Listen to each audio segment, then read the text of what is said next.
I had read about this guest house in Varanasi where people check in to die. It's called Kashi Labh Mukti Bhavan.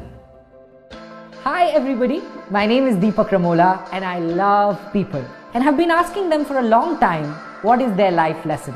This series is all about passing on those learnings and sharing that wisdom with you.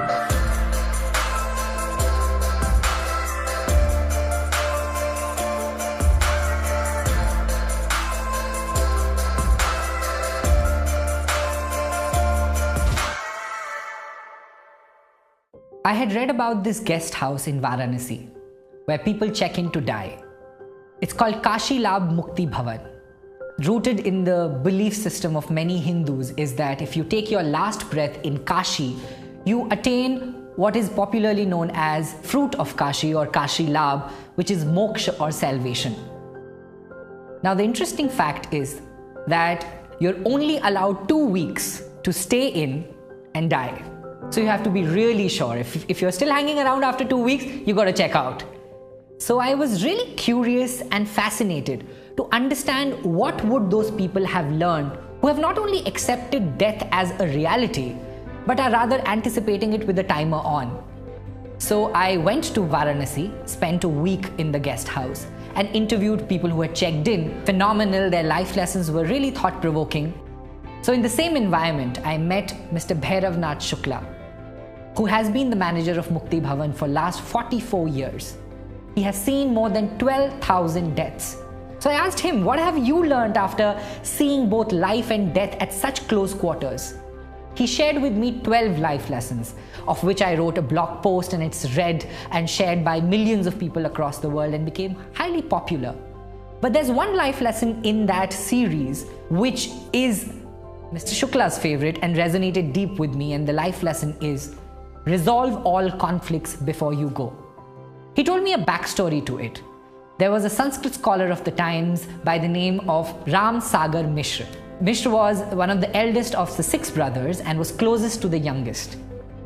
One argument years ago led to this bitter communication between the brothers and led to a wall eventually partitioning the house. In his final years, Mishra checked into the guest house with his little pan case and told Shukla to reserve room number 3 for him because he was sure he's going to pass away on day 16th after his arrival. On day 14th, he said, I want my estranged brother of 40 years to come and see me.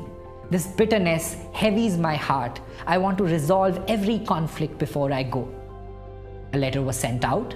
On 16th day, the brother arrived and Mishra held his hand and asked him to bring down the wall dividing the house. He asked for his brother's forgiveness. Both brothers wept, and mid-sentence, Mishra stopped speaking. His face became calm, and he was gone in a moment. And I know that anecdote sounds straight out of a folk fiction novel, but Mr. Shukla told me that he has seen the same story replay over and over again with many different people who have come there. He said to me, Deepak, I see so many people carrying such unnecessary baggage throughout their life, only wanting to drop it at the very end of their journey. The trick, he said, however, lies in not having any conflict, but resolving every conflict as soon as you have it. You cannot and you should not go to bed having an argument, a disappointment, a resentment and doubt. You should try to resolve it.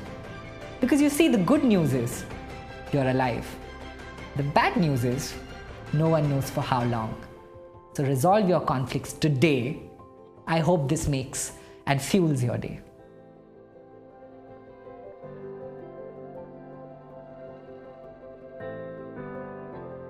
Hi there. I hope you enjoyed watching this video. And if you did, I'm happy to tell you there's more coming. You can share your life lesson with us to be featured on the series. Visit us at www.projectfuel.in and send your life lesson. Let's learn from each other.